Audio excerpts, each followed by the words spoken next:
agnostics, long-haired weirdos, short-haired weirdos, vandals, hooligans. The government, hug the government, love the government, hug the government, love the government, hug the government, love the government. Welcome to The Politics Guys, a place for bipartisan, rational, and civil debate on American politics and policy.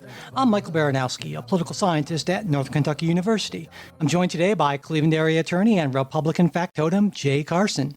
Good afternoon, Mike. Hey, Good evening, Jay. actually. Yeah, we're evening. recording a different time now. Yeah. Yeah, I'm a little. I got to say, I'm a little discombobulated here. You know, hanging out in my jammies, getting ready to do the show. But I think this might be good. So Yeah. And it's been, gosh, a crazy week and a crazy Friday afternoon. But before we get to all that, I wanted to thank our newest supporters, and we have 3 new Patreon monthly supporters, and that's Luke, Jonathan, and Joel. And also we have a PayPal supporter all the way from Seoul, South Korea, and that is Brian. So Wow. yeah, Thank you, Brian. Thank all of you. Jay, I think I told you a little while ago, we actually have listeners in 167 countries, if you can believe that. That's crazy. I didn't even know there were 100. there you go. We got to work on the other. I think there are like 195, so we have a few more to work on. But maybe in 2019, the rest of the We're year. in all the best countries. Yeah, all exactly. the very best countries.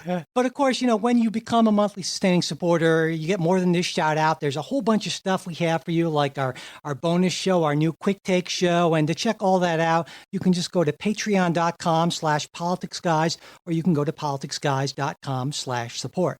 So with that out of the way, Jay, I think we are ready to have at it. Yeah, thank you. And I'm running the show today, so you'll bear with me in our first story because this is sort of late breaking news, and we typically don't do late breaking news. We usually do the news from the day or two before where we have a chance to think about it. But it's sort of a big story in that Federal Reserve Chairman Jerome Powell gave a forceful warning about the risks to the U.S. economy relating to the escalating trade war.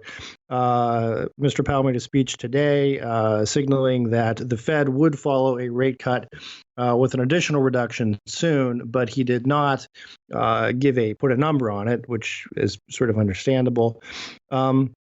And he indicated that the Fed's tools were not necessarily suited to dealing with the fallout from a trade war. Markets had been falling; they started to recover some. And then Donald Trump responded with a tweet saying, "As usual, the Fed did nothing." That's all caps. "It is incredible that they can speak without knowing or asking what I am doing," he wrote. "My only question is, who is our bigger enemy, Jay Powell or Chairman Z?" So after that, the markets did not do so well and tumbled down for about 600 points. So often listeners ask, Mike, you know that what could Trump do to really upset me? What would at what point does Jay turn his back on Trump? And first of all, I think we're starting with the presumption that I'm with Trump on everything. But this is pretty close to it. This is the trade war is pretty destructive. I understand the rationale, I guess, but this does not seem to be the type of he is escalating and trying to. Oh gosh, what are some of the other pieces in here? He announced, he tweeted a tariff increase. Right. Tariff increase. And then he tweeted that our great American companies are hereby ordered to immediately start looking for an alternative to China, including bringing your companies home, all caps, and making your products in the USA. And as the head of the Chamber of Commerce pointed out, the president can't actually. Well, he can tweet that, but it actually has no force in law. It's not actually an order. Yeah. You can't. It doesn't really work that way. Yeah. And then, Jay, and then after his comments clearly make the stock market tumble, it ended up being 623 points, which is a destruction of, I don't know, an awful lot of value. I think I saw 2.3% of the value of the Dow, if I got the last figures right. Then he decides to make a joke about it, and that's being, the result of Seth Moulton withdrawing from the presidential race. And I don't know. That's a little funny, but Yeah, but if you're president of the United States, do you make jokes about the Dow dropping over 600 points? I think not. I think this is a man a self-proclaimed stable genius, who clearly has acted in such a way that has caused significant economic harm. I mean, if you look at what Powell said, if you listen to what Powell said, it was all reasonable, rational stuff. I mean, he said, we will cut rates. Statement would seem to be a very pro-Trumpian. Yeah. It would seem to me that's what Trump would have been waiting for. Exactly. Exactly. Yeah. So, I mean, and then, comments like, we don't need China, and frankly, we'd be better off without them. Yeah, exactly. Yeah, that was the other comment I was going to mention. And that might have been true in 1950 or 1960 maybe, but that doesn't reflect the modern world and the fact that, China's economic growth far outpaces ours, and they're the second largest economy in the world. We do need them, and we wouldn't be far better off without them. Those statements are just flat out. That statement makes, if you like your doctor, you can keep your doctor, look like small beans. Yeah. Well, there's a couple things that cross my mind. First and foremost, I think you and I have always agreed, at least since we started this show, on trade policy and tariffs and protectionism and so forth. Yeah. That they are, as the president would say, very bad. He wouldn't say those are the words he would use to describe things that he doesn't like. But I think that they're damaging to the economy of everyone.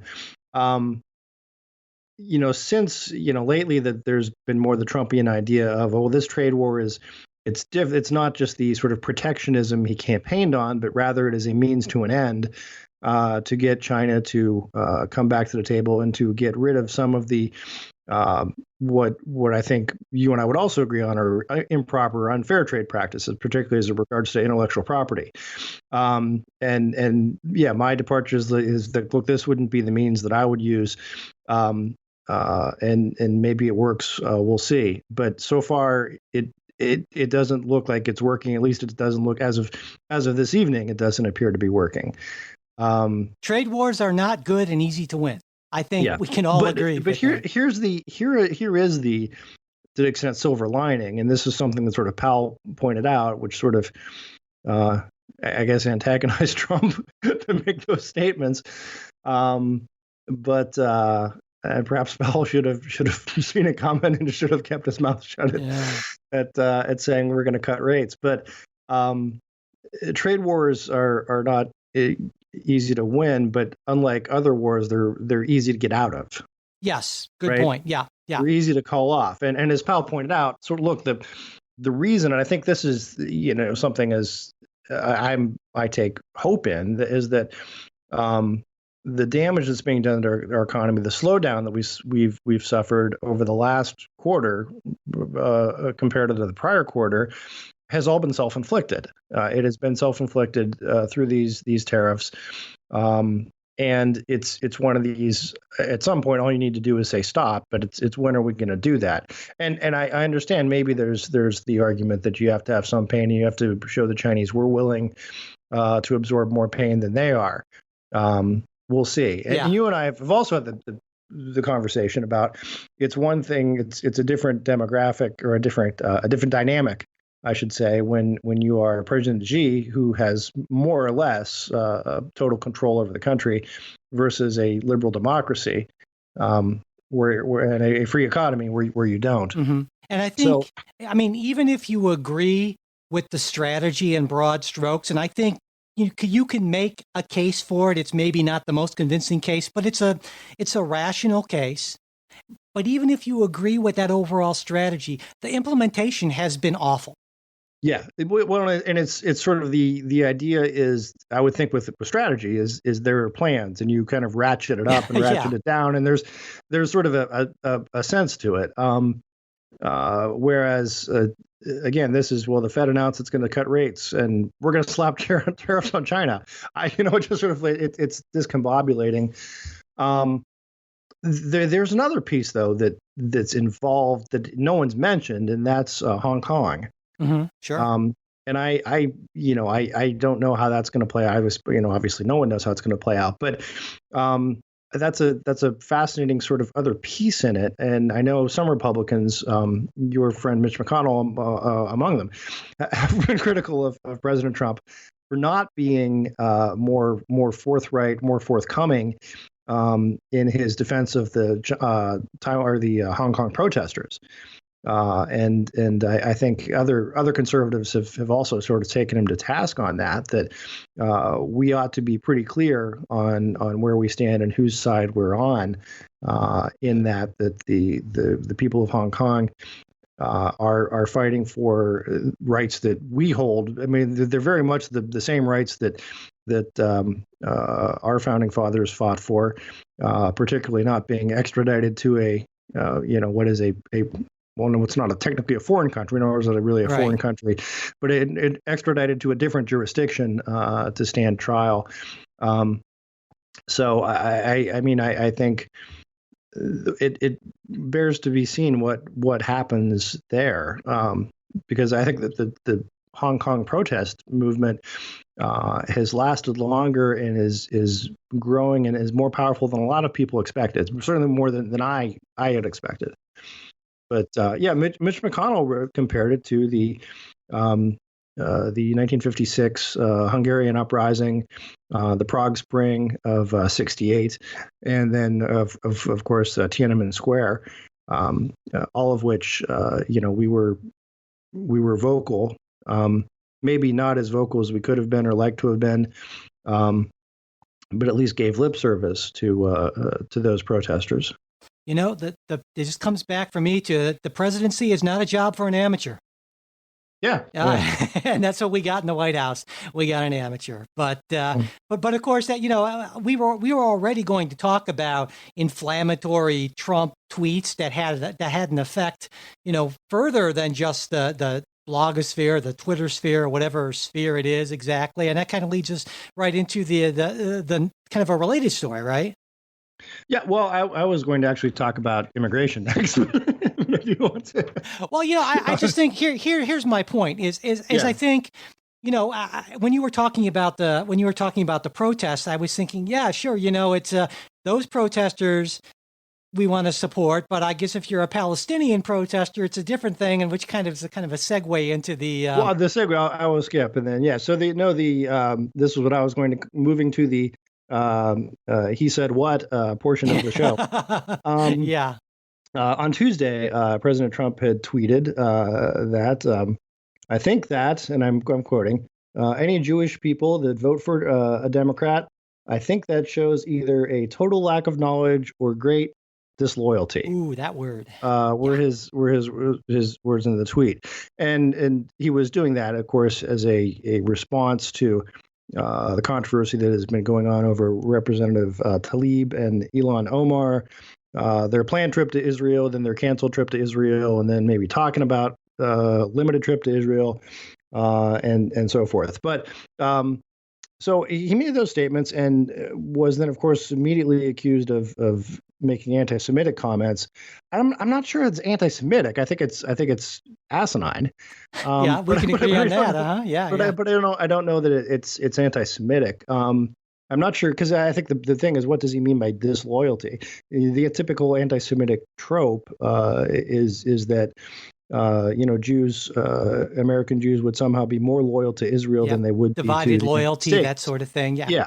Which that's the kind of thing that Ilhan Omar has said that is criticized. So I again, I'm not sure what he was trying to get at by that. I mean, I think what he's trying to say is that American Jews ought to be more loyal to Israel, and they're not being loyal enough to their people. Now, again, I'm not sure that. Again, it's his place to say that, to say where was one's.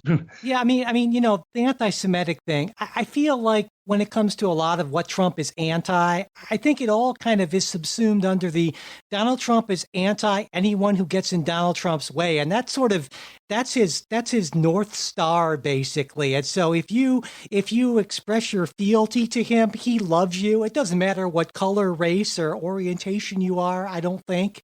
But if you don't, then you're nasty or you're, something else and so forth. And so I think that's how he sees the world. And so I think he's actually almost too self-involved and too narcissistic to be anti-Semitic in a weird way, though he might be sort of indirectly anti-Semitic, I guess.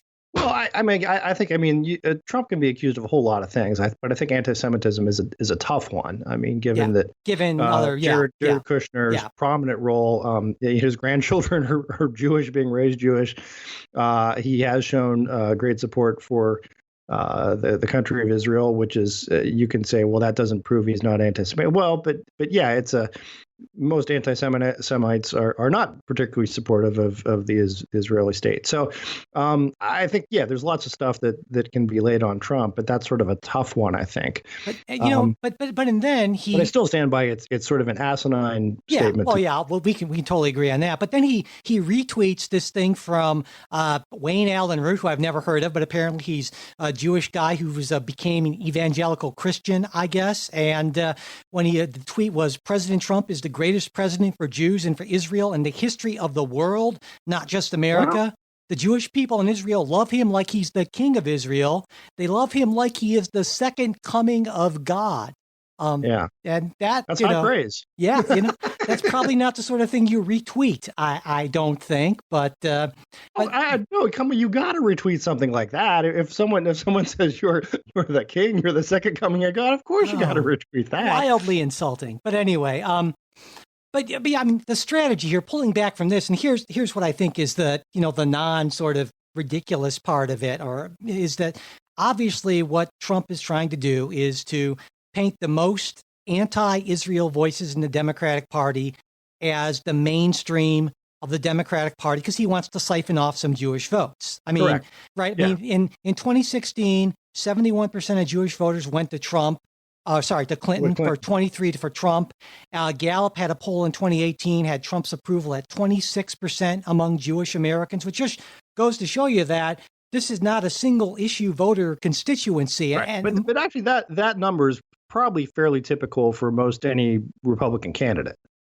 Yeah, I wouldn't be surprised, exactly, because of that. And so I think that Donald Trump probably already has most of the Jewish votes he's likely to get, and those are from the most kind of orthodox Israel-focused Jewish voters. And so to me, it's just kind of typical Trump trying to divide folks. And I don't think his argument that this is a Democratic position is a mainstream position is any more true than saying that, say, Steve King's views on abortion and immigration are a fair representation of the GOP as a whole. It's that kind of win by divide and conquer sort of thing that we've seen from Donald Trump as a characteristic of his entire political life. And I think you're right. I'm not going to disagree with you on that. I think there's two other pieces to this. One is Trump is sort of doing with anti-Semitism what the left and Democratic Party has done with racism for years with Republicans, right? And that is to make moderate voters feel perhaps uncomfortable about supporting those candidates. Sure. So I mean, I think there are those swing voters, and again, sort of the suburban women in sort of moderate districts, who might be like, yeah, I'm not crazy about being in the same party as Tlaib or Ilhan Omar, right? Just as they would be recoil from racism. I think that's the same. So I think it serves that purpose too, and maybe even more so than trying to pick up additional Jewish votes, right? Because I think you're probably right. That's probably that number is what it is, and it's going to move a little bit, but it's not going to move significantly, at least from a presidential electoral map. Right. You know what I mean? Right. Yeah. Yeah. Absolutely. So I think that's but I mean I think there is sort of a parallel here in that it's often this is I mean I'm thinking back to Joe Biden's statement to the NAACP about Republicans. If Republicans are elected to Congress, they're going to have you all back in chains. Right. Now, is this saying if you're Jewish and you're voting Democrat, you're being disloyal to Israel? Sure. How much worse is that than saying if you are not if you vote Republican, you're essentially voting for slavery. Sure. Or, if Obama gets elected, they're going to take your guns. I mean, whatever. I mean, sure, it's this exaggeration for. No, it's different than guns, I think, because we're talking about the idea of that a group of voters would have a particular race or a loyalty to their race sense. or their ethnicity. Sure. If you will, as opposed to a policy issue. Yeah, in that sense, you're right. It is a different kind of thing. So yeah, absolutely. But it is, like I said, I try my best to not get too sucked into the tweets of the president. But when they have implications that seem to go past Twitter, then I think it's just something we have to talk about. Yeah. So. Well, and obviously the stuff with the market, I think, is much broader than the goofy. Other stuff, which is again just sort of the, guess what he said this time, and we'll have forgotten about that by next week because he will have said something else. Sure. Equally inflammatory or ridiculous. But so moving on to other actual sort of policy news. Great. And this was going to be my first story. Was that the Trump administration has moved to extend the detention of migrant families through a new set of rules that would essentially undo the Flores settlement of 1997.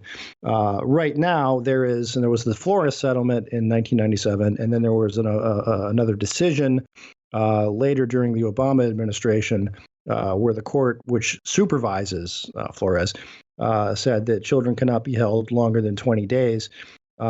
Which has led to some of our issues right now of, well, who goes where and what can you do? Yeah. So at this point, the proposal would still have to get approval from the judge who oversees the settlement, which my sense is unlikely. Yeah. Uh-huh. And there will be court challenges, and then it's at that point, then you still go through the rulemaking process. So this is certainly a long way to go. But I want to get your thoughts on this, just because two things. There's I think an interesting procedural issue that we don't often talk about, but that is sort of this governance policymaking by consent decree, by settlements. And I wanted to get your thoughts on that, because this is sort of a weird area, because I think we can agree that right now our immigration policy, particularly as it applies to asylum seekers, is broken, right? Yeah. I mean, they have to come in, and we can detain them, but not really, and we can only detain them with kids for so long. The administration has pointed out that one of the goals of this is to stop people or discourage migrants from coming here with families, with children. There was a Wall Street Journal report a week or so ago that talked about Guatemalan smugglers who are offering discounts if you bring your kids, and to get rid of this perception that you have a better offing, you're less likely to be detained and will be detained in a shorter period if you come with your kids or somebody's kids. And I think that's the goal of this policy. And again, it's not going to happen anytime soon. But it's a strange thing if we have to go through this court situation where it is a court essentially making immigration policy. Yeah.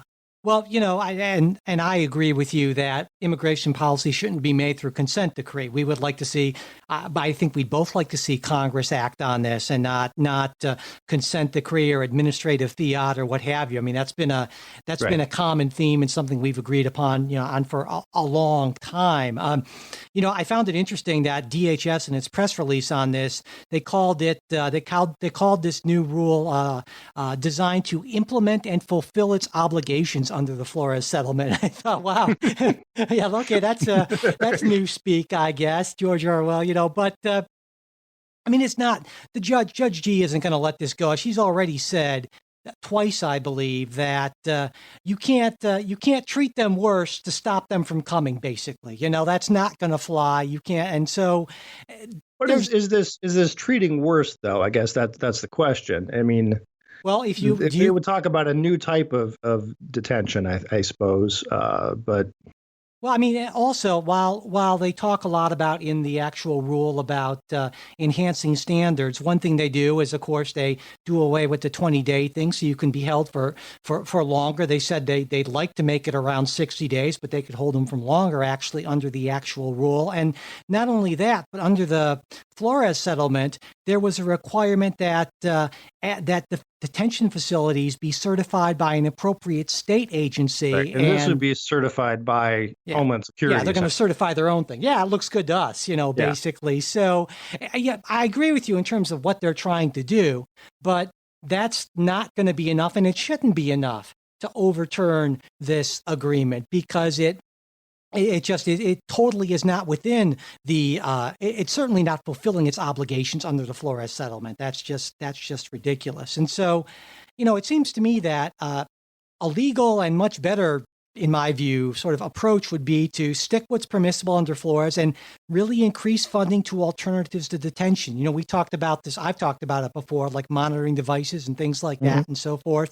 And it's true that a lot of the people who apply for asylum under our current definition aren't entitled to get it. But we also know... I think the numbers I saw, it's something like 13%. Yeah. So, I mean, it's a small amount. And now under a different administration, that percentage might be higher. I expect it would be. But still, it's fair to say that as we currently define asylum, it's a stretch to say that the majority of the people who are looking for it are really qualify for it. So it seems to me like right now, asylum seekers don't qualify for a work permit unless either their case has been resolved or they go 180 days without a resolution. And to me, that's nuts given our current environment. I'd like to see them get temporary work permits. I mean, for all adult asylum seekers who are released, along with a program where the government would work with the private sector to sort of coordinate employment, because that way they're part of the legal economy. It's much easier to keep track of them, which sounds like a good thing. And also it helps them out, which is also a good thing because, I mean, who are we kidding? Many of these asylum workers are already working in the underground, untaxed economy. So that's my take. I guess my question then, though, is well, what do you do with the 87% that do not receive asylum once that denial takes place? Well, then they have to, I mean, yeah, if you apply for asylum and you don't qualify under the meaning of the term, then you have to be deported. I mean, that to me is pretty straightforward. Now, I would like to see... But clearly there is a much different political dynamic to say we want to deport someone who has been denied asylum, but they've been here working, they're doing this, so come on, can't they? I mean, and as there were ICE protests, several weeks ago. So I think that's an issue. And there is also the issue of when this is fraught with how you do the numbers and how do you do the accounting, but of who shows up for their immigration proceedings and who doesn't. And we could go a whole lot in there. And I'll tell you the Homeland Security had put the number saying, well, 90% don't show. That 90% isn't really accurate, except for if you're talking about a subset of what's called the Rocket Docket. It's a new program that they put in 10 cities, and it's only been in effect mostly this year. So if you're looking at those numbers, that 90% is correct. If you're looking at the broader numbers, the best thing that I found, this was through the Washington Post, and it was the Justice Department's numbers, were that 44% showed up to all of their proceedings. There was also a study by, I want to say Rutgers. Somewhere in New Jersey, but that said close to 90% do show up. And a lot of it, the devil is in the details, is what you count as showing up, and when you count closed cases and open cases, and if you're counting all immigration cases or just asylum and so forth. But I think it's not an unreasonable assumption to say there is a not insignificant number of people who might just not show up or show up. And that's why I think it's important to try to integrate these people into the legal above ground economy and system so that we can change that. Because I agree that, we would want to see closer to that 90% plus showing up. But, really, we're talking, no matter what we're talking about here, we're talking about Band-Aids. I mean, because until Congress acts on this, that's all we're going to get, essentially. But I'm going to throw out one more question to you, just to screw with you. If if someone tells you, hey, you got a court hearing next week, and you say, oh, well, how's it looking? What are my odds? Right. Well, 13% chance you're going to get it, probably less. Would you show up? Right. No, I mean, yeah. I mean, I totally understand what you're saying, which is why this is at best a Band-Aid, and we're going to have a problem with a not insignificant number of people showing up for exactly that reason. I mean, I would favor changing the immigration laws and the asylum rules so that we could legitimately, under the law, the meaning of the term, take in the vast majority of these people who I think are fleeing just awful conditions. And I would consider that proper grounds for asylum. But under the current law as it's written, in my understanding, that's sort of a legal stretch, to say the least. Right. I mean, the asylum is open for people who are fleeing essentially persecution from the government for their political beliefs, religious beliefs, their race or ethnicity, or are fleeing a war or natural disaster. It's not just economic conditions here are bad, crime here is bad, that kind of thing, and that may well be true. But that's what the statute says. Yeah. And so I just want to make that clear. I would like to see that statute change. But again, this would have to happen through Congress, not through anything either President Trump, who certainly wouldn't do it, or even a Democratic president would do. Yeah. So, well, moving on, usually you ask like how I'm doing, and I always struggle to come up with something clever. And today I was going to say I am more disappointed than a Greenland real estate broker.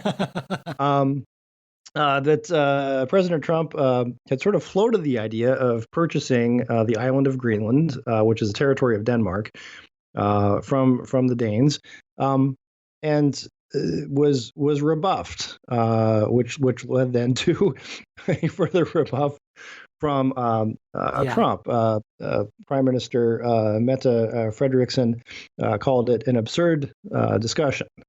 To which Trump responded, "Hey, you don't say that about the United States," taking it sort of as, "Look, he was calling the United States absurd," and then called off a visit to Denmark. So it's been but I think it's one of those just fun stories, because gosh, when's the last time we bought a big piece of real estate?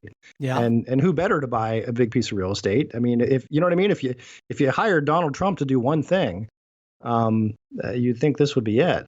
Well, but you would think that Donald Trump, being a real estate guy, he would know that, number one, we don't really buy land from other countries anymore, and leases are much more the thing. And I think you can make a good case that leases make a lot more sense, because what we really want here, we want navigation, we want military installations, potentially, we want mineral rights. So I don't think casinos. Well, I think you can make a case that say that, some sort of a 3-party agreement with Greenland and Denmark about, access, infrastructure development, that sort of thing. That potentially makes a lot of sense, especially since China is becoming a lot more interested in that Arctic region. But to just come out and say, "Hey, maybe we'll buy Greenland," that is absurd. And it just keep in mind, it didn't come out like it was sort of there was back channel that, hey, this has been discussed, and Trump said, yeah, we talked about it, but it's not our number one priority. At which point, then the Danish prime minister stepped in, and in some ways, I will defend sort of the Trumpian response here, or at least that there's sort of this Trump effect that he has on so many people to make them sort of act their worst. And for example, as he pointed out, if the prime minister had just said, no thanks, we're not interested, that would have been one thing. But to say is absurd that he took offense to that. I think there might have been a better way to say it. But if you're Trump, you absolutely know that's what they're going to say. Well, yeah, so but the larger point to me is we actually do have some serious strategic interests. I agree. And he is shooting us in the foot by conducting, God, do I even call it diplomacy, in this ham-handed way, because it's going to make it even harder to make any kind of agreement if we wanted to do that now. I Go think the ahead. serious security reasons are going to come to the top eventually, right? I mean, if we want it bad enough, we'll make a deal and But why make it it'll harder? I mean, yeah, and there's this term nasty that he uses. I mean, he uses it for women. He called it just but nasty. he uses it for men too. And it's, it's a very unusual term in politics. And I don't actually hear it much anywhere else either. And, I mean, it has that idea of disgusting and offensive and that sort of thing. And of course, Donald Trump is a well-known germaphobe. And so Mm. it got me to thinking. There's a psychologist, Jonathan Haidt, who has this thing called moral foundations theory, which has, Right. so these 5 moral Yes. foundations. And Conservatives are more prone to disgust. yes, sanctity, Yes, degradation is one of them. And I thought, yes. so this is kind of a signal, even if he doesn't realize it, because I just think he's naturally that way, but that plays much better on the right than it would on the left, certainly. And so that, but See, I interpret nasty as just being kind of mean, like just mean spirited, right? I don't interpret it as a, like, oh, that's nasty, gross kind of thing. And maybe that's just me.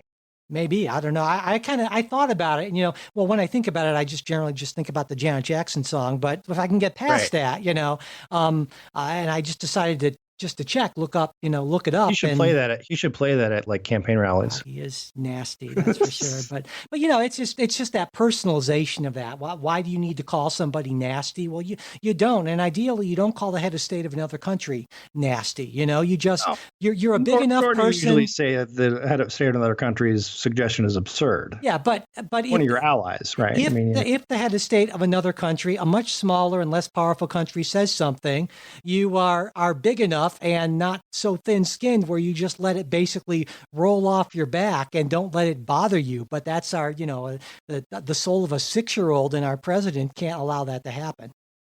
Yeah. Well, and this is a question, I guess, I'll ask about both the tweet and the Denmark thing. But setting aside the merits of it, of both of them, how does it play politically? And I think in both cases, I don't think it does him any particular harm. No, so not at all. So anyway, well, moving on to another, this is more of a policy issue, is that what I was going to mention, we have the facts about Greenland. There are 56,000 inhabitants on the island of Greenland. Very small. Very small, and the primary industries are fishing and some mining and industries relating to that. But they're gaining more ground because of the retreat of the glacier. Yes. Through the climate change, it's not happening. 80% of the country is, or the island is covered in ice for most all the year. So yeah, it's not exactly a tourist hotspot, certainly. Yeah, well, not yet. Not yet. Yeah. So, well, moving on, I guess is our last story is the Trump policy relating to Title X funds and Planned Parenthood. The administration announced a new policy, and this has been sort of in the works and discussion for quite a while, whereby recipients of Title X funds, these are healthcare funds essentially, would not be allowed to refer patients for abortions, or they couldn't have abortion procedures done on their premises. It would have to be a separate facility, but you can't refer them to go to that facility. And Planned Parenthood nationally has said we are now opting out of the Title X funds, and we'll go it alone. Title X represents about 10% of Planned Parenthood's budget, and this is, they're saying they're going to make it up with, private funding. So, to me, I'm actually, I don't know how you feel about this, Mike, but I think this is, well, everybody sort of gets what they want, I would think. Well, Planned Parenthood would want more money with no strings attached. But Sure. there's a certain freedom. If you're going to go at your own, then you can do whatever you want. Well, I mean, Planned Parenthood's been getting this Title X money since the program started in 1970 under the Nixon administration. And I just thought to myself, that was my kind of Republican on social issues. But that aside, it's a loss of, I think, around $60 million annually, Right. which is, not that's a good amount of money, certainly. And maybe they can make it all up. I certainly hope they can. And just the argument, right, is that it's a gag rule. It's really sort of a half of a gag order in a sense, because they can mention abortion. The Right. organizations that receive Title, they can mention abortion as an option. And You they should get can an abortion. well, Where can I get at one? least that's one Beats of your me. Yeah. well, they can even do more than that, because they can provide a referral list that actually has facilities or doctors that provide abortions, but they can't indicate in any way which facilities those are. And also, abortion providing facilities can't be a majority of any list. So you can't give them a list of three and have, all of them be abortion providing, basically wink, wink, nudge, nudge kind of thing. So, but I guess, Planned Parenthood and other organizations are suing, but a federal appeals court is allowing this change to take effect while the cases are pending. And it makes sense to me. No irreparable harm. Well, yeah, exactly. Because I guess presumably women who are willing to make a bunch of phone calls can still get access to abortion services. And that's certainly an inconvenience. It doesn't constitute an irreparable harm, I guess. And that's kind of how I see it. So yeah, I mean, I certainly disagree with not giving women referrals to care that they might seek to avail themselves of medical services, legal medical services. Right. And so I think that's different from, if someone says, well, I really want to off myself and it's a state that doesn't have assisted suicide. Well, okay, I get that. You don't do illegal things. But, this is a conservative administration in this sense, and this is a priority. And it seems to me that they're probably within their rights promulgating this regulation. I don't like it. I would like to see a Democratic president overturn it. I would like to see a Democratic Congress overturn it more forcefully and more permanently.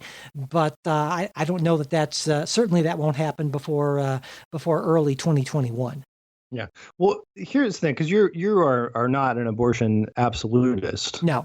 Or a pro-choice absolutist. But I mean, wouldn't you agree, though, if you have a procedure that a significant amount of the population finds morally reprehensible, tantamount to murder, or at least morally questionable, that it's not, it is not, I guess, I see what I think I see what you're getting at. Yeah. It's not crazy to say, listen, maybe tax funds shouldn't be used for this. If someone wants to, fund this privately, if you want to go out and get the other money to do this, then okay. And the other thing, that this is always one of those weird things about, Planned Parenthood. They, according to their annual report, abortion services account for only 3.4% of the services they provide. So they have the option of, look, if you could cut that 3.4%, you could get all the money.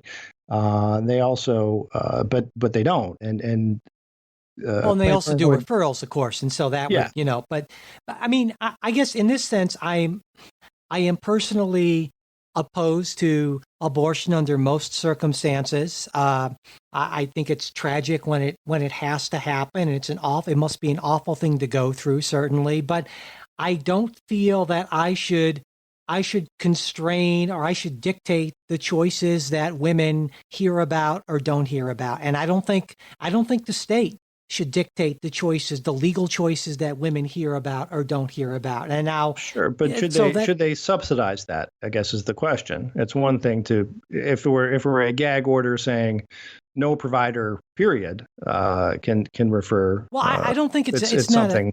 It's not like it costs these organizations a whole lot to make a referral. So it's not like the Title X money goes for that in the first place. This is just basically a financial stick used to get these organizations to stop making referrals, essentially. And so I think it's anti-speech. I think it's anti-choice, and that's why I'm against it. Okay. Well, I think that's about all I've got I got one more for this thing, for this Jay. Friday. You got more stuff? Well, one more Okay. thing, actually. It's actually sort of a personal request, which I don't think I've ever done one of these. So, Okay. and yeah, this is obviously a surprise to you, but Jay, you know that I am in the process of applying for promotion to full professor at Northern Kentucky University. Um, Yes. and that I don't really care about the title. They don't give me a nice mahogany office or anything like that if I get promoted. But basically, given the state of Kentucky's pension system and their support for higher education, this is essentially my one shot at getting a raise greater than the cost, greater than the inflation rate for the rest of my career. So I'm pretty invested in doing this, right? All right. And so I'm with you. the reason I'm telling you this is traditionally what academics do is they publish academic stuff, right? And I used to do that. I did a lot of that, but I've mostly moved away from it. And that's the kind of thing that promotion committees tend to care about a lot. And the reason I've done it is so that I can spend more time on this podcast because outside of being in the classroom, this is unquestionably professionally the most I feel important and rewarding thing I've ever done in my life. And I feel like too that the contributions that we make with the politics guys, between the news analysis and the interviews, I think they're so much greater and more important than any article I might write in some journal that, a couple dozen people would read or cite without reading, or some, academic book that sits on a dusty shelf, that kind of thing. So I just turned away from that because I wanted to make a difference. And I'd like to think that I am. And I know a lot of you have said that I am. And so here's the personal kind of request part of this is if you agree with me about this and you'd be willing to kind of put that in writing about what you think the value is of the politics guys, that could help me out an awful lot. I mean, especially if you're a former student and extra especially if you're a former NKU student. In fact, the only person I couldn't accept a letter from would be current NKU students because that would be a conflict of interest sort of thing and ethically not okay, I don't think. So, Right. if you are agree and able to help me out on this, you can just put together your thoughts, like an email or ideally in a Word document or PDF, just attach it to an email and send it to me at mike@politicsguys.com. And then I'll include it in my electronic promotion application. And I need to get this all done no later than September 9th. So that's kind of the deadline Plenty of for time. that. Yeah, exactly. So I won't But know. don't wait. Yes. No, yeah, I won't know how all of this turns out until December. I mean, this is just this massive process. I basically have to document and kind of and go over every aspect of my professional life for over a decade. It's a lot of fun, a lot of paperwork, but I could really use your help. This, like I said, this has meant so much to me, and whether I get promoted or not, this was the best decision I ever made in my professional career. And I so appreciate being able to do this for all of you folks. And so if you could help me out with that, that would be great. And that's my last thing. But of course, Jay, you and I have more because as soon as we're done recording the show, we're doing our special supporters only after show. And this week we're going to be talking about the Democrats' chances to take the Senate in 2020. I'll get to talk a little about Hickenlooper. Yay. And kind of in a related vein, Harry Reid versus Mitch McConnell on ending the filibuster. And also for supporters at the $5 per month and above level, Will's got this week's Politics Guys quick take. I haven't listened to it yet, but I am looking forward to it. So if you're a supporter, that should be in your podcast app by the time you hear this. And of course, there's a bunch of other supporters things. Check them all out at politicsguys.com/support or patreon.com/politicsguys. And if you want to get in touch with us, mail at politicsguys.com. There's our Facebook page. Always something going on there. Will lately has been asking all kinds of interesting survey type questions, and there's been a lot of debate on things, a lot of fun. Facebook.com/politicsguys page. And we are also on Twitter at politicsguys. And if you don't already subscribe to the show, it would be great if you could. And word of mouth advertising is, of course, the best advertising. And hey, it's free. We like that. So we would appreciate it.